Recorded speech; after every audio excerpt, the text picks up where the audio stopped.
नमस्कार दोस्तों, आज मैं आपको अधिक मास में नित्य नियम से सुनी जाने वाली धर्मराज जी की कहानी सुनाने जा रही हूँ। प्रेम से बोलिए धर्मराज जी की जय हो। एक बार की बात है, एक नगर में एक राजा रहता था। उसकी दो रानियां थीं। छोटी रानी राजा को अति प्रिय थी क्योंकि वह बहुत सुंदर थी और पैसे वाले घर की थी। बड़ी रानी इतनी सुंदर नहीं थी और साधारण राशि परिवार से थी। एक बार बड़ी रानी राजपुरोहित के कहने पर धर्मराज जी की कहानी सुनने का नियम लिया। महल में एक ब्राह्मणी आकर बड़ी रानी को धर्मराज जी की कहानी सुनाने लगी।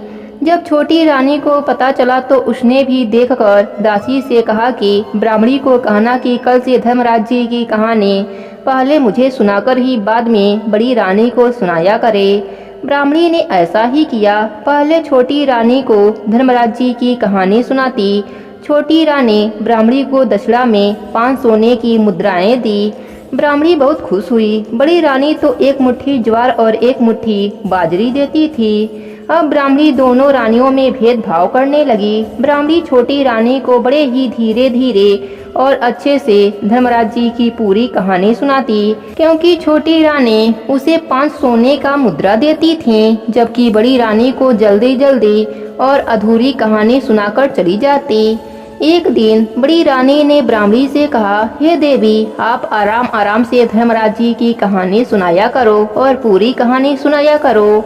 इस बात से ब्राह्मणी बड़ी रानी पर क्रोधित होते हुए बोली कि मुझे घर पर बहुत काम होते हैं, आप मुझे दक्षिणा भी अच्छी नहीं देती हैं। और दूसरी तरफ छोटी रानी रोज कहानी सुनने के बाद 5 सोने की मुद्राएं दक्षिणा में देती हैं। बड़ी रानी ने कहा, हे देवी, मैं आपको उद्यापन में अच्छी दक्षिणा दूंगी। दोनों रानियों ने साल भर में उद्यापन किया। छोटी रानी ने खूब धूमधाम से उद्यापन किया। बड़ी रानी ने 2 जोड़े ब्राह्मण ब्राह्मणी को भोजन कराकर उद्यापन किया। उधर छोटी रानी ने ब्राह्मणी को दक्षिणा में बहुत सा धन दिया। ब्राह्मणी धन पाकर बहुत खुश हुई। ब्राह्मणी फिर बड़ी रानी के पास दक्षिणा मांगने आई। बड़ी रानी सोच में पड़ गई कि मैं इसे दक्षिणा में क्या दूं। तभी उसे याद आया कि उनकी माँ ने उसे एक लाल रंग की सच्चे गोटे की जरी की साड़ी दहेज में दिया था।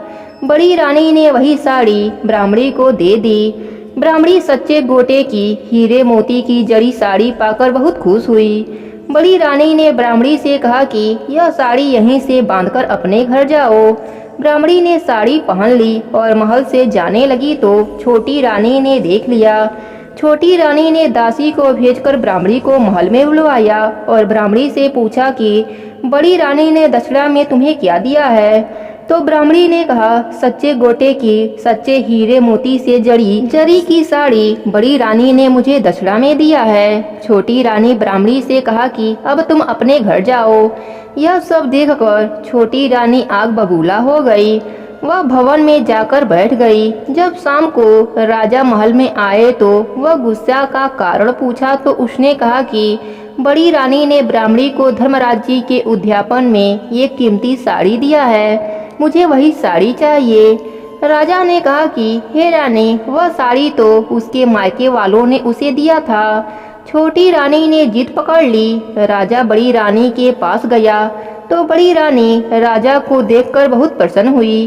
कई वर्षों से राजा उसके महल में नहीं आया था। बड़ी रानी ने उनका स्वागत किया और उनके चरण धोकर पिए। राजा ने कहा कि रानी, जो तूने साड़ी ब्राह्मणी को दक्षिणा में दिया है वह वापस मांग लो। वह साड़ी छोटी रानी को पसंद आ गई है, कल मैं वह लेने आऊंगा। यह कहकर वह चला गया।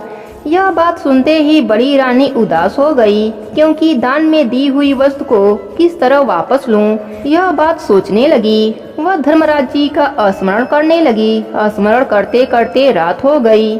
रात के सपने में धर्मराज जी आए और रानी से उदासी का कारण पूछा तो रानी ने सारी बात बताई। धर्मराज जी ने कहा, पुत्री, तुम उदास मत हो। तुम्हारे तुलसी क्यारे में कई तरह की साड़ियाँ लटकी हुई सुबह मिलेंगी, तो उनमें से एक साड़ी उन्हें दे देना।